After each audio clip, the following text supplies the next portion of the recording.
Como é que eu vejo que eles vão falando, hein? Aí, vai aparecer no chat. Aonde? Aqui, ó. Você tá lendo? Já começou, pode falar. Oi, gente! Cadê vocês? Galera de ESA, prova domingo. Vambora, hein? Chegando. Cadê, galera? O povo chegando aqui.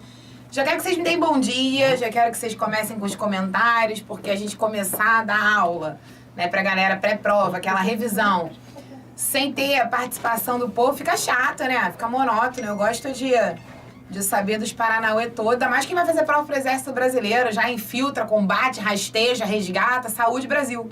Não é assim que funciona a parada? E aí, bom dia! Amo os alunos de ESA, eles chamam a gente de mestre. Hoje tem participação especial aqui, minha comadre, minha amiga, que é militar também, princesinha da farmácia, né, do SLB aí.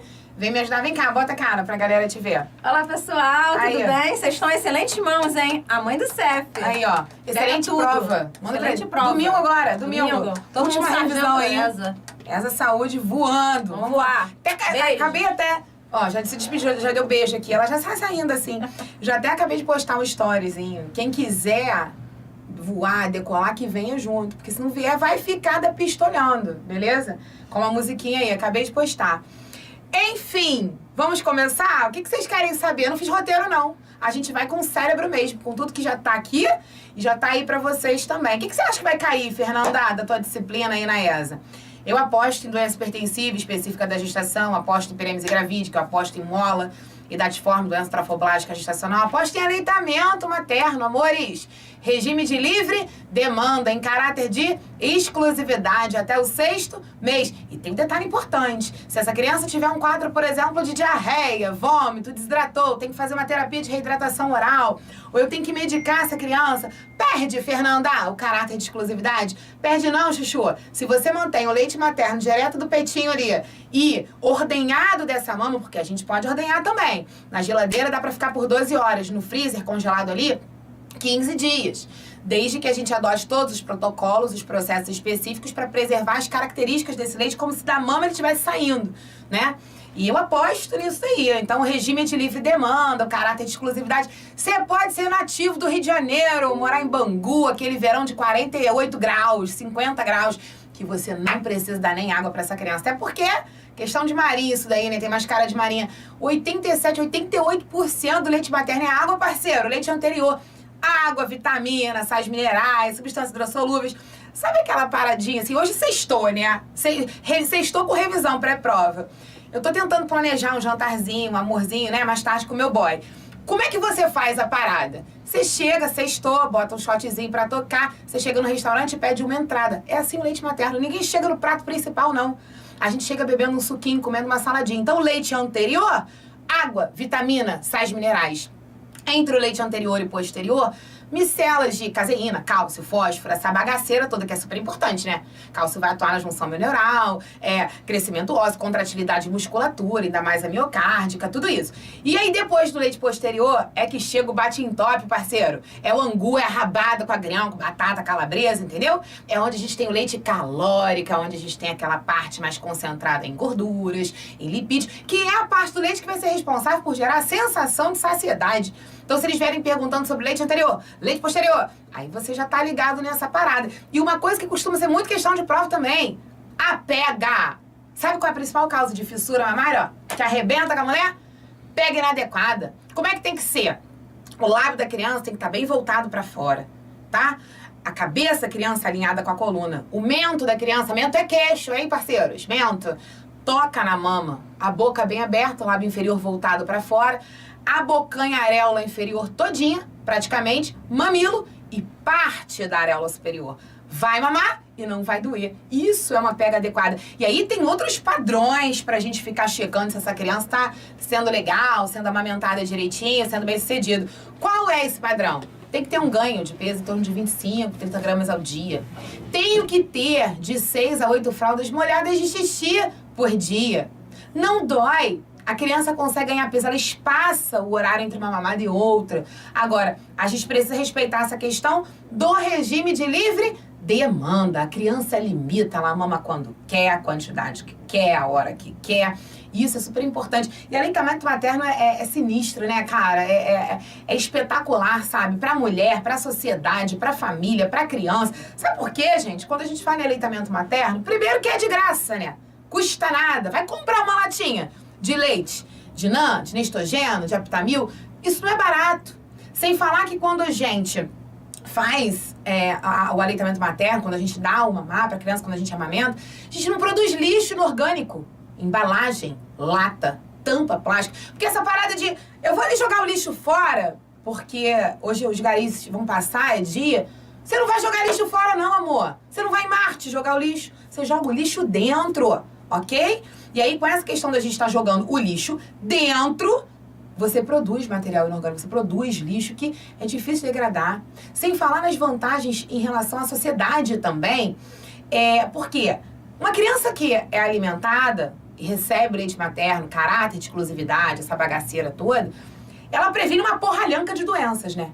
Infecções respiratórias, doenças diarreicas, leucemia, formas de leucemia, tipos, diabetes, obesidade. Aí, você vai gastar menos com internação, com consulta médica, com grana, com remédio. É vantagem para a família e para a sociedade também. Até porque os medicamentos, os médicos, os enfermeiros, os profissionais de saúde, o hospital, a conta de luz do hospital, isso aí, mas é público. Mas a gente paga a conta, amor. A gente é contribuinte. Então, se a gente puder fazer uma alimentação saudável, profilaxia, acompanhar um crescimento, um desenvolvimento satisfatório, você vai gerar economia para a coletividade. Crianças que são amamentadas ficam menos doentes. Gastam menos com consulta, com profissional, com médico, com remédio, com tudo. O telefone não para de apitar. Pré-prova a gente fica assim, igual uma louca, né? Metralhando tudo. Gente, eu tô exausta. Exausta, mas a gente vai vibrar. Ainda mais essa, né? Essa é Stivunk. É na raça. A gente vai... Vambora, né? E eu tô animadinha pra fazer essa revisão. Então, eu acho que isso é uma coisa que pode vir, sabe? Pra prova de vocês. Assim... perguntando, aí eu queria até dar uma classificadinha em vocês sobre aleitamento materno, porque o exclusivo é essa bagaceira toda que eu acabei de falar aí. Só leite materno, direto da mama ou ordenhado. Isso é o ideal pra criança, beleza? Leite materno. Agora, existe o aleitamento materno misto, o misto ou parcial. Como é que é essa bagaça, Fernanda? Misto de mistura, amor. Parcialmente o leite materno e parcialmente outro tipo de leite. A gente mistura. Aí eu tenho o aleitamento materno predominante. O que é isso? O leite materno predomina, mas a gente dá outros tipos de líquido. Toma aqui uma aguinha de coco, um suquinho de laranja-lima, né? Isso aí é o aleitamento materno, tá? Predominante. E tem o complementado. Complementado, chuchu. Lembra complemento, suplemento, não lembra? E aí complemento, suplemento, maromba. Grava assim que você não vai esquecer, não. Quem maromba, come. Então, aleitamento materno complementado, complemento, suplemento, comida. Lembra da comida? Eu tô dando leite materno, mas eu já comecei a dar papas semissólidas, sólidas pra essa criança. É uma maçãzinha raspada, é um mamãozinho amassado, é um biscoitinho de maisena. Um dos primeiros biscoitos que a gente dá é aquele biscoitinho, né, de maisena, de amido de milho, um polvilhozinho. Você começou a dar comida, papa semissólida, uma papa de legume, um músculozinho que você fez na panela de pressão com os legumes. Aí a gente fala em aleitamento materno complementado, beleza? E é assim que funciona mais ou menos essa classificação. E não esqueça também que o colostro, que é o primeiro leite, né, que a gente libera, ele é riquíssimo em imunoglobulina. Por isso que ele é considerado a primeira imunização, primeira vacina dessa criança. Por quê? Riquíssimo em anticorpos, né? Protege. O primeiro mês, os primeiros 2 meses ali, cara, tenso. A criança ainda tá desenvolvendo todo esse sistema imunológico, né? Então ela não é capaz de se defender assim, na marra, sozinha.Ela depende do que, produzindo as próprias imunoglobulinas, ela depende do que ela recebeu de IgG, que é a única imunoglobulina que atravessa a barreira placentária, e a IgE ajuda, que vem do colostro, por isso é considerada a primeira imunização. Fernanda, então, a criança que não foi amamentada porque tinha uma contraindicação absoluta para aleitamento materno, a mãe constatou que era soro positivo, o exame veio reagente para HIV, é uma contraindicação absoluta, essa criança vai ter prejuízo? Então, é óbvio que a criança que é alimentada através do leite materno, né? Ela vai receber esse colostro, tudo mais que a criança que foi separada da mãe não pode receber ali nesse processo, vai encontrar um déficit em relação a isso, de IgA. Mas ela vai se desenvolver bem satisfatoriamente, é contraindicação absoluta, tá legal? Quando a gente adota os protocolos direitinho, a chance de transmissão vertical de HIV é ínfima, é pequenininha. Mas se eu amamentar, a cada vez que essa criança for amamentada, eu aumento essa chance para em torno de 21% a exposição. Então, por isso que é contraindicado, tá legal? E falando até de HIV, a gente precisa falar algumas coisas, né? Precisamos encarar isso daí como uma condição crônica, ok? Faz parte, é crônico como a diabetes, como a hipertensão, tratando tudo direitinho, acompanhando, a vida segue nos parâmetros de normalidade. A gente precisa desconstruir algumas coisas em relação a isso. Ainda hoje, a gente vê muito preconceito em relação a uma situação que é super comum da gente encontrar. Adotando as condutas corretas, os prognósticos são legais, a criança fica bem, a gestante fica bem. É preciso que se acompanhe, que se faça a terapia antirretroviral direitinho. E na gestação, mesmo que a carga viral esteja baixa, ela vai fazer a terapia antirretroviral. E tem um detalhe importante. A gente admite que nasça de parto normal, caso isso venha em questão de prova. Quando a carga viral é inferior a 1000 cópias, tá tranquilo, tá favorável. A gente adota os protocolos direitinho, tipo assim, bolsa rota. Grava assim, ó. A palavra rota tem 4 letras, R-O-T-A. 4 letras, 4 horas. É o tempo máximo que a gente deixa de bolsa rota. Não pode ultrapassar isso aí, porque senão você aumenta o risco de transmissão, de exposição e tudo mais. Beleza? Gente, a gente vai falando um monte de coisa, não tem roteiro. Cadê vocês aqui no chat para poder falar comigo? E dizer o que vocês querem ouvir também, hein? Meu café já deve estar gelado. E a gente segue papirando, segue estudando, segue... Tá gelado não, tá morno. Mas eu banco café frio, café gelado, o que vier, tô no lucro. Sabe por quê, gente? No campo é pior, não é verdade? No quem já comeu ração operacional, tira um café frio de letra. Tranquilão. Eu gostava da ração operacional. Não sofri muito com ela, não. Claro que eu prefiro uma comidinha quentinha saindo do forno. Mas a ração é o como que vier. Tem frescura, não. Vamos lá. Ai, que gracinha. Obrigada, Luísa, por estar adorando. Eu também adoro essa coisa do improviso, que a gente começa no Chivum, que sai falando sem esperar. Eu fico tão ansiosa pra ver se eu acertei a questão da prova. Se vê, geralmente a gente acerta, tá? Eu lembro que eu tava num rodão de um dos cursos preparatórios onde eu trabalho presencialmente, no Colégio Militar. E aí fiz aquele rodão, aglomera aluno em volta, né? Não tinha pandemia, não tinha esse cenário todo que a gente tem que encarar hoje em dia. E aí os alunos falaram assim, professora, metralha, o que você acha que vai cair? E eu soltei 2 questões de prova da ESA, assim, em frente ao Colégio Militar. Foi emocionante. Aí quando a galera voltou, eles falaram, professora, você sabia? Não é possível. Eu falei, sabia não, Chuchu. É revelação, receba a revelação aí. Tomara que saia questão de prova. Professora, você pode falar um pouco sobre o mecanismo do parto? Claro! Olha só, quando a gente... Deixa eu ver o outro comentário. Mestre, fala dos cuidados na sala de parto, por favor. Falo também. Deixa eu dizer algumas coisas peculiares e importantes para vocês em relação ao mecanismo do parto. Quando a gente fala em parto, a gente tem 4 períodos clínicos do parto, ok? Tô falando de parto normal, tá? 4 períodos clínicos do parto.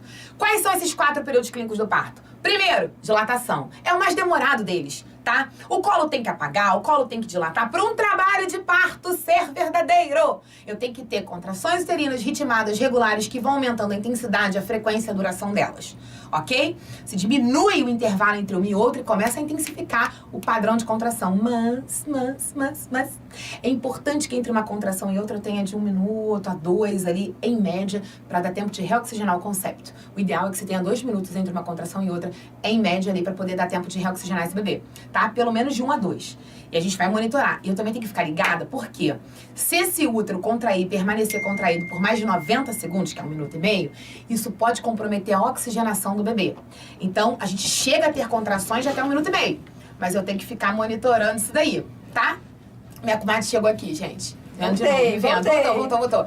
E aí a gente tem que ter esse padrão aí. Quer falar com eles alguma coisa? Depois, não, fala, eu não quero quebrar seu raciocínio. A gente tem que ter esse padrão de 1 minuto e meio, de 1 a 2 minutos entre uma contração e outra, para dar tempo de reoxigenar esse concepto. Beleza? Então, primeiro período clínico do parto, período de dilatação. É a fase que a mulher precisa estar engajada, preparada psicologicamente. Desde o pré-natal a gente vem discutindo, falando isso com ela. Sabe por quê, gente? A dor não é efetivamente aquilo que define um processo de parturição bem-sucedido. O que define é a relação dela com ela mesma, os valores que ela carrega, a relação da sociedade, as experiências que ela viveu. Deixa eu contar uma história, vocês vão entender agora. Envolve ela. Conta a minha história pra descontrair. Como é que é? Ginecó? Sua bacia Eu não sou da ginecóide. enfermagem não, tá? Eu sou de laboratório, eu sou a galera do laboratório. Que vocês vão ajudar. A galera da enfermagem do laboratório são assim, ó. Colada, fechamento. Coladas. O que acontece? Existe um tipo de bacia, que é a bacia que favorece uma boa progressão do trabalho de parto, que é a bacia ginecoide. Nós somos amigas e ela é madrinha do meu filho. E nós ficamos grávidas na mesma época. O meu filho é de julho, a filha dela é de novembro.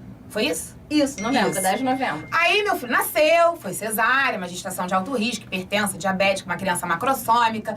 Lembra o conceito de macrossomia, hein? Mais de 4.000 gramas, começa a ter risco de entalar. Mas você vai ser sargento do EB, amor, você não vai falar em entalar. Você vai falar de desproporção fetopélvica ou cefalopélvica, show? E onde é que entala, Fernanda? Onde é que rolam as distócias do parto, pra você falar bonitinho tecnicamente?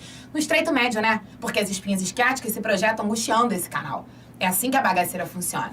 Aí nasceu meu filho de cesárea, aquela recuperação, uma incisão grande, porque meu filho foi um bebê grandão, e eu pesada, hipertensa. Aí essa garota foi parir, ela ligou pra mim e falou assim, minha bolsa rompeu. Me ligou, eu tava morando em Campo Grande nessa época.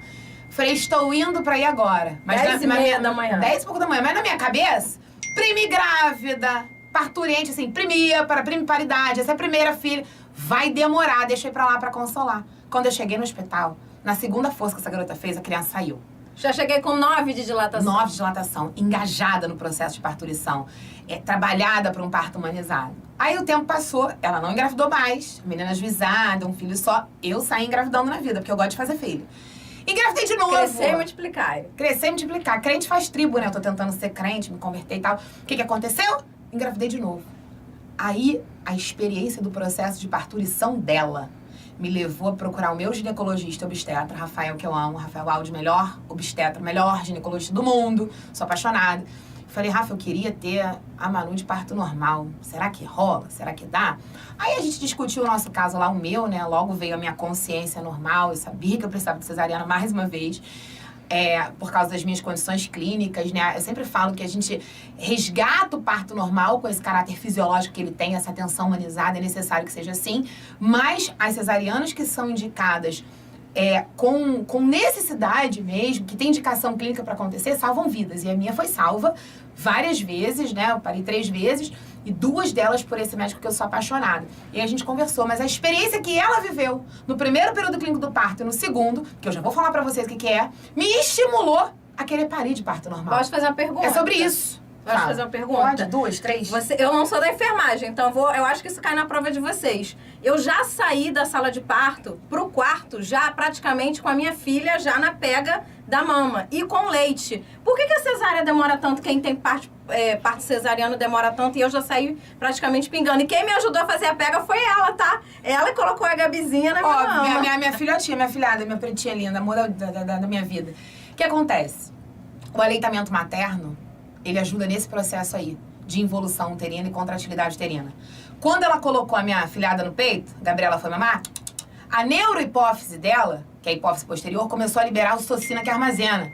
E para injeção láctea. E o útero começou a contrair. Isso previne a hemorragia puerperal. E o corpo já foi sendo avisado de que a hipófise anterior, que é a adenohipófise, precisava liberar prolactina para eu já produzir o leite da próxima mamada. Ela entrou em trabalho de parto. Ela viveu o processo de parturição, ela viveu os períodos clínicos do parto. Então a fisiologia faz com que a descida do leite seja mais rápida. Quem para de parto normal nas primeiras 24, 48 horas, esse leite desce. E o nome técnico disso é apojadura. Quando eu vou parir de cesariana, ainda mais uma cesariana eletiva, em que eu não entrei em trabalho de parto, e eu tô indo parir, sabe o que vai acontecer numa cesariana eletiva? O que vai rolar? Esse leite vai demorar um pouquinho mais, 48, 72 horas. Quando a mulher para de cesariana, mas ela entrou em trabalho de parto, entendeu? Aí até rola mais tranquilamente, porque ela viveu, o corpo foi sendo avisado disso. Você sai placenta, despenca os níveis de estrogênio, despenca a progesterona e começa a subir ocitocina e prolactina. E o aleitamento materno, uma das coisas que ele previne é justamente a hemorragia puerperal, porque ele ajuda o útero a contrair, porque a ocitocina não é seletiva só para injetar o leite. Ela atua no útero também. É seletiva para injetar o leite, mas é também para contrair o útero. Ela não é exclusiva para injeção láctea. Deu para entender? Então se previne a hemorragia puerperal e existe um reflexo muito comum, que a gente chama de reflexo uteromamário. Colocou no peito, vai sugar? Tá mamando? Você está estimulando contrair. E tem algumas mulheres que relatam cólica. Algumas precisam até ser medicadas. Então, primeiro período clínico do parto, dilatação. É o período mais prolongado. Inserido nele eu tenho 3 fases, latente, ativa e transição. Na fase latente eu vou chegar a uns 4 centímetros de dilatação, o colo vai apagar em 60%, 70%. Aí vem a fase ativa, esse colo consegue chegar a 8 centímetros de dilatação, apago em 80%. Lembrando que mulheres multíparas que já pariram várias vezes vão apagar e dilatar simultaneamente. Nelas o trabalho de parto evolui mais rápido. Em compensação, a evolução uterina demora um pouco mais. Vou te explicar por quê. Olha só. Bisu, mulherada vai me entender agora. A gente quer ir pra uma festa e aí a gente quer botar um vestido e não quer que apareça a barriga. O que a gente faz? Mete uma cinta, né? Dá uma apertada na barriga, melhorar o shape, não é assim que funciona? Agora, quando a gente quer dormir, relaxar, né? A gente bota uma calcinha, porque a gente já usou várias vezes. Aquela que tem um furinho, aquela confortável pra dormir, não é assim que funciona? Então, você vai usando, estica, volta, estica, volta, estica, volta. Você estica com mais facilidade. Mas ela nunca volta com aquela elasticidade total. Eu quero que vocês tenham esse raciocínio em relação ao útero. A multípara já esticou, voltou, pagou, dilatou o colo, esticou, voltou. Então o processo de parturição é mais rápido. Mas na hora de involuir, eu preciso de contrações mais vigorosas, mais intensas para esse útero contrair e voltar. Então, mulheres que são multíparas, elas vencem esse trabalho de parto mais rápido. Mas depois, para evoluir, ela precisa de contração mais intensa, mais vigorosa para contrair. E a primípara não. A grávida, ela demora mais para apagar, para dilatar e tudo mais. Mas, em compensação, para evoluir o útero, é um processo mais fácil, tem menos risco de atonia uterina, de complicações, porque é o raciocínio da calcinha. Esse útero tá novinho, tá bem elástico ali, tá topezeira ainda, entendeu? Mais ou menos assim para facilitar o entendimento e ajudar na didática aí, tá legal? Então, aí depois da fase ativa, que é essa que eu apago em 80%, dilato em 8 centímetros, vem a fase de transição. Aí nessa fase de transição, por incrível que pareça, ela evolui mais lentamente. De 8 para 9, 9 para 10, ele apaga em 100%. Dilatou em 8 centímetros, apagou em 100%. Terminou o primeiro período clínico do parto e a gente vai começar o segundo. E terminou minha participação aqui hoje. Aqui, ó. Ela vai gravar também, Gente, vai gravar laboratório. Laboratório. É a GSSLB Flix, técnico de laboratório. Beijo. É apaixonante a matéria com ela, tá? Beijo, Fê. Beijo, amiga. Te amo, vai lá. Beijo. Beijo, pessoal. Boa prova. O processo de parturição dela foi uma escola pra mim. Pra que isso que eu ensino hoje pra vocês, eu falo sempre dela em sala de aula, seja a minha visão, né? De como acontece na prática comigo, com a minha melhor amiga, na vida, entendeu? A gente é muito colada, muito fechamento. Vamos lá, deixa eu ver. Então, esse é falando de cuidados. Tô lendo vocês aqui. Mestre, pode falar um pouco sobre hipertensão gestacional? Vou falar. Luísa Rio. Raiza, professora, fala um pouco de DPP de placenta prévia, com certeza. De doença trofoblástica gestacional, também. Vou seguindo o roteiro, tá? Se for subindo, eu for esquecendo, vocês vão falando aqui, que eu vou olhando e vou respondendo. Vamos lá falar do segundo período clínico do parto. O segundo é a expulsão, é o nascimento. Vai começar com o colo apagado em 100%, dilatado em 10 centímetros e acaba com a expulsão completa do concepto, tá? Isso é um período... Deixa eu puxar a cadeira, será que vai comprometer a minha altura? Acho que não.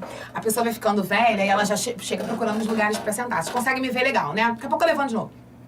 O que acontece? Esse segundo período clínico do parto, ele tem algumas questõezinhas de prova. E que podem vir. Primeiro, episiotomia. A gente só faz se tiver indicação expressa para isso. Qual o momento ideal para fazer? O momento do coroamento, antes que você tenha a distensão do períneo pelo segmento de apresentação desse concepto. A gente protege com os dedinhos ali, com a nossa mão dominante, para fazer uma incisão geralmente médio-lateral à direita. Fernanda, por que uma incisão médio-lateral à direita? Para você evitar lesionar o reto ao fazer a incisão. Uma incisão de 2 a 4 centímetros. E é necessário que se anestesie o nervo do pudendo. A gente usa lidocaína, sem vasoconstritor, geralmente dilui com água destilada, bloqueia o nervo do pudendo para fazer a incisão. Cuidado com a pegadinha em prova. Se eu fiz uma episiotomia, a reparação dela é episiorrafia. Mas se essa criança saiu e lacerou espontaneamente, eu vou reparar o períneo. Mas o nome que a gente dá da reparação de uma laceração espontânea não é episiorrafia, é periniorrafia, porque eu estou reparando o períneo. Beleza, meus amores? Outra coisa importante pra falar pra vocês. Existe uma manobra. Olha só que coisa linda. Deixa eu ver se dá pra ver no quadro. Genitália aqui, tá? E o neném tá vindo. O que eu faço? Cabecinha do neném tá numa apresentação cefálica. Não sei se vocês conseguem ver bem, o quadro fica escuro. Eu apoio, tá? A musculatura ali, períneo e tudo, e pego a cabecinha da criança com a minha mão dominante, controlo a velocidade com que essa cabecinha vai saindo. Isso é para evitar que a gente tenha laceração. E essa manobra tem nome. Manobra de Röntgen. Não esquece não, escreve Röntgen. R-I-T-G-E-N. Röntgen. Manobra de Röntgen. A gente controla a velocidade com que essa cabecinha dessa criança vai saindo. Beleza, gente? Outra coisa importante falar para vocês. Depois que rola o nascimento, acaba o segundo período clínico do parto. E nascimento não é só sair a cabeça, não. Tem que sair o corpo todo. Tem que chegar chegando, estreando o mundo, tá? Sai tudo. Aí, nasceu a criança, acabou o segundo período clínico do parto, dar-se-á mesóclise, porque estudei português e passei no concurso, né? Dar-se-á o terceiro período clínico do parto, que é chamado de dectação, delivramento ou secundamento, ok? Como é que funciona isso? A expulsão da placenta, amor. Depois de sair o neném, o útero parece uma bola, murchando. A placenta dá aquela preguiada, a maioria tem inserção fúndica, né? Sai. E aí você vê a face fetal primeiro, mecanismo de Schultz. Quando sai a face materna, onde tem o hematoma retroplacentário e tudo mais, aí a gente chama de mecanismo de Duncan. E aí você expulsa a placenta. Isso geralmente acontece nos primeiros 5 a 10 minutos após o nascimento do bebê. Quando demora de 10 a 30 minutos, a gente considera que o tempo de expulsão foi prolongado. Ok? Tem manobras pra ajudar. Ó, deu 30 minutos, a placenta não saiu, ela tá retida. E tem manobra pra ajudar, sabe? O que você pode fazer, Fernanda, pra ajudar, né? Nessa expulsão dessa placenta, nesse período clínico do parto. Massagem no fundo do útero e movimentos rotatórios no cordão umbilical. Isso é chamado de manobra de Fabry, ou pescador. E tem também a manobra de Jacob Dublin. Como é que você vai gravar isso? Dublin, lembra dobro, né? Aquela do Jacob, dobro, toque bimanual, as duas mãos, movimento de torção, para ajudar essa placenta a ser expulsa desse corpo aí. Tá legal? Aí, passou esse terceiro período, começa o quarto. Quarto período clínico do parto é o período de Greenberg. Igual verde em inglês, Greenberg. Verdeberg, é isso aí. É o quarto período clínico do parto. Esse período de Greenberg é o momento em que a gente tem a formação do globo de segurança de Pinard na primeira hora após dar a luz, saiu placenta. O útero tem que estar duro, contraído, já na altura da cicatriz umbilical, tá? Contraído, formando esse globo de segurança para promover hemostasia.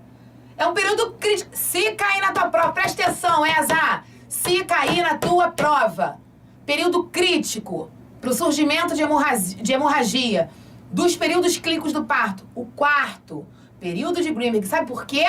Eu tenho chance de atonia uterina, que é a principal causa de hemorragia precoce ou primária, que é aquela que acontece nas primeiras 24 horas, seguido de laceração do trajeto. Principal causa de hemorragia primária ou precoce. E aí o período de Greenberg, ele tá inserido nesse contexto aí, tá? E a hemorragia tardia, que é a que rola depois de 24 horas, tá? A principal causa dela é retenção de fragmentos placentários associada à subinvolução uterina. Porque onde tem fragmento, pedacinho de placenta, como é que vai contrair ali? Como é que vai parar de sangrar? Não para, parceiro. E aí a gente tem que ficar olhando, checando, porque muitas vezes é necessário voltar com essa mulher pro centro cirúrgico, pro centro obstétrico, para fazer uma curetagem, entendeu? Aí eu tenho que avaliar isso direitinho. Esses são os 4 períodos clínicos do parto. E aí, a mecânica do parto, como é que funciona isso? A criança, ela vai inserir, geralmente elas estão em apresentação cefálica. Então ela vem com segmento de apresentação, a cabecinha, e ela vai fazer rotação interna com a cabeça para poder fazer ajuste dos diâmetros da cabeça à pelve materna.